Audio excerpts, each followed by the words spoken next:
નમસ્કાર, પાટનગર નાટક ન્યૂઝમાં આપનું સ્વાગત છે। હું છું દિવ્યા, આપની સાથે નજર કરીશું ખાસ ખબરો પર।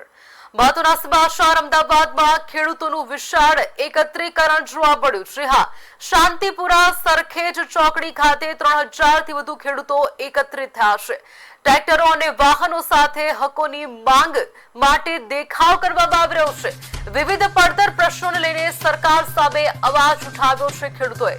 ભારે ભીડના કારણે હાઈવે પર ટ્રાફિક જામની પણ અસર જોવા મળી। કાયદો વ્યવસ્થા જળવાઈ રહે તે માટે પોલીસનો પણ ચુસ્ત બંદોબસ્ત હાલ જોવા મળ્યો છે।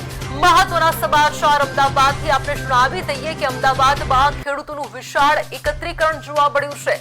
શાંતિપુરા સર્કલથી સરખેજ ચોકડી ખાતે 3000 થી વધુ ખેડૂતો હાલ એકત્રિત થઈ ગયા છે। તમે જોઈ શકો છો પાટનગર નેટવર્ક ન્યૂઝની સ્ક્રીન પર કે કેટલા પ્રકારે 3000 થી વધુની માત્રામાં ખેડૂતો હાલ એકઠા થઈ ગયા છે શાંતિપુરા સર્કલથી સરખેજ ચોકડી સુધીમાં। મહત્વના સમાચાર। ટ્રેક્ટરો અને વાહનો સાથે ખેડૂતો હાલ પોતાનો હકોની માંગ માટે દેખાવ કરતા નજરે પડ્યા છે। વિવિધ પડતર પ્રશ્નોને લઈને સરકાર સામે તેઓએ અવાજ ઉઠાવ્યો છે।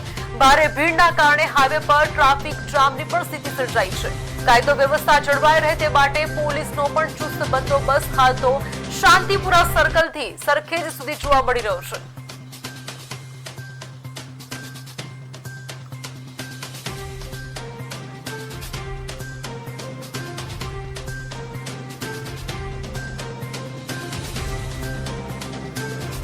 મહત્વના સમાચાર। આજે જણાવી દઈએ કે ખેડૂતો દ્વારા ટ્રેક્ટર રેલીનું ખાસ આયોજન કરવામાં આવ્યું છે। ખાસ કરીને આ રેલી જે છે તે ખેડૂતો દ્વારા કરવામાં આવી રહી છે।